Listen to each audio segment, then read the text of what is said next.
While Solomon in his prime might have been the wisest man in history, he made some really bad choices in his later years, straying from God and ultimately undermining the kingdom that his father David had unified. He did so in part through reckless taxation. I'm Michael Quinn Sullivan with a reflection on life and liberty.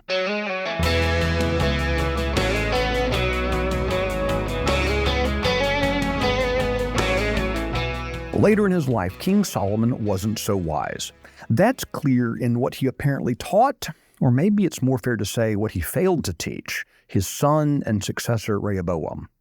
Briefly, the new king Rehoboam was told by Jeroboam, who had been run out of the country by Solomon, that the people of the United Kingdom of Israel were suffering under a high tax burden. King Rehoboam's response: "My father made your yoke heavy, but I will add to your yoke. My father disciplined you with whips, but I will discipline you with scorpions." As you might imagine, this upset a lot of people. So Jeroboam led the northern tribes to secede from the kingdom. Before an all-out civil war could begin, God told Rehoboam not to fight. This left Rehoboam as the king of Judea, reigning over the tribes of Judah and Benjamin. Jeroboam became the king of the kingdom of Israel, including the rest of the tribes of the Israelites. But Jeroboam had a problem. While the politics of taxation had divided the kingdom, the people were still of the same religion.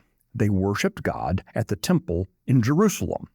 Jeroboam was worried that the people would make their pilgrimages to the temple in Jerusalem and might decide to make nice with Rehoboam.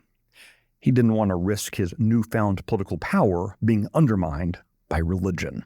So Jeroboam told his people they didn't need to worry about the inconvenience of going to the temple in Jerusalem. He erected 2 places of worship in the cities of Bethel and Dan, specifically to worship giant golden calves.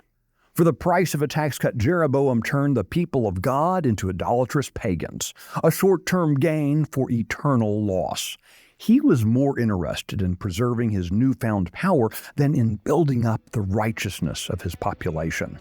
As citizens, we must diligently look beyond the public policies being offered so that we can understand the agendas of those making them. Just because someone tells us what we want to hear doesn't mean they want what's best for us. We must not allow ourselves to be conned into accepting politicians' false choices any more than we should follow them in the worship of false gods.